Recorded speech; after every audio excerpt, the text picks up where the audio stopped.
Hi friends, ಹಳ್ಳಿ ಕಿಚನ್ಗೆ welcome. ಇವತ್ತಿನ recipe ಹೆಸರುಕಾಳು ಪಾಯಸ ಹೇಗೆ ಮಾಡೋದು ಅಂತ ತಿಳಿಸ್ಕೊಡ್ತೀನಿ. ಈ ವಿಡಿಯೋನ ಕೊನೆ ತನಕ ನೋಡಿ.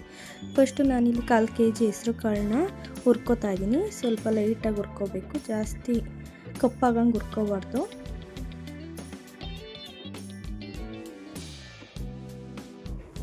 ನೋಡಿ, ಈ ಕಲರ್ ಬರೋವರೆಗೂ ನೀಟಾಗಿ ಹುರ್ಕೋಬೇಕು.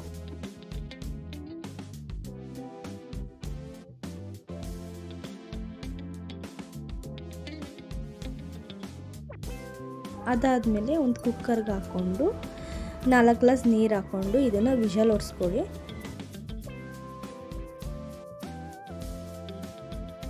ಅದು ವಿಷಲ್ ಬರೋವರೆಗೂ ನಾನಿಲ್ಲಿ 3 ಅಚ್ಚು ಬೆಲ್ಲನ ಜಜ್ಕೋತಾ ಇದ್ದೀನಿ.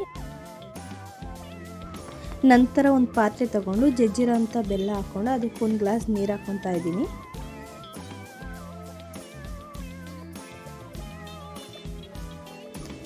ನಾನಿಲ್ಲಿ 3 ಏಲಕ್ಕಿನ ಜಜ್ಜಿಬಿಟ್ಟು ಹಾಕೋತಾ ಇದ್ದೀನಿ. ನೀವು ಬೇಕಾದ್ರೆ ಏಲಕ್ಕಿ ಶುಂಠಿನೂ ಹಾಕೋಬೋದು. ಇವಾಗ ವಿಷಲ್ ಹೋಗಿದೆ.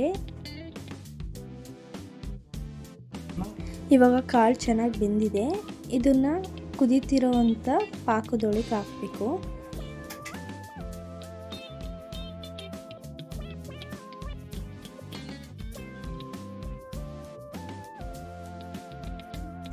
ನಾನಿವಾಗ ತುರಿದಿರೋ ಕಾಯಿ ಹಾಕೋತಾ ಇದ್ದೀನಿ ಸ್ವಲ್ಪ.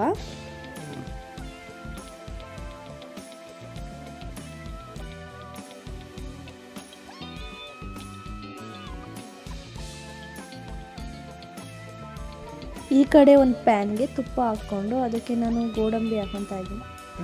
ತುಪ್ಪದಲ್ಲಿ ಹುರಿದಿರೋವಂಥ ಗೋಡಂಬಿನ ಇದಕ್ಕೆ ಮಿಕ್ಸ್ ಮಾಡ್ಕೊಳ್ಳಿ.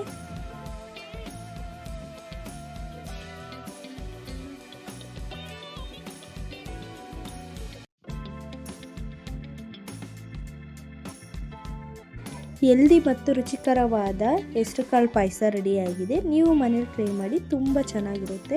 ಇದೇ ಥರ ಹೆಚ್ಚಿನ ವಿಡಿಯೋಗಳಿಗಾಗಿ ನಮ್ಮ ಚಾನಲ್ನ ಸಬ್ಸ್ಕ್ರೈಬ್ ಮಾಡಿ. ಇಷ್ಟ ಆದರೆ ಒಂದು ಲೈಕ್ ಮಾಡಿ. Thank you.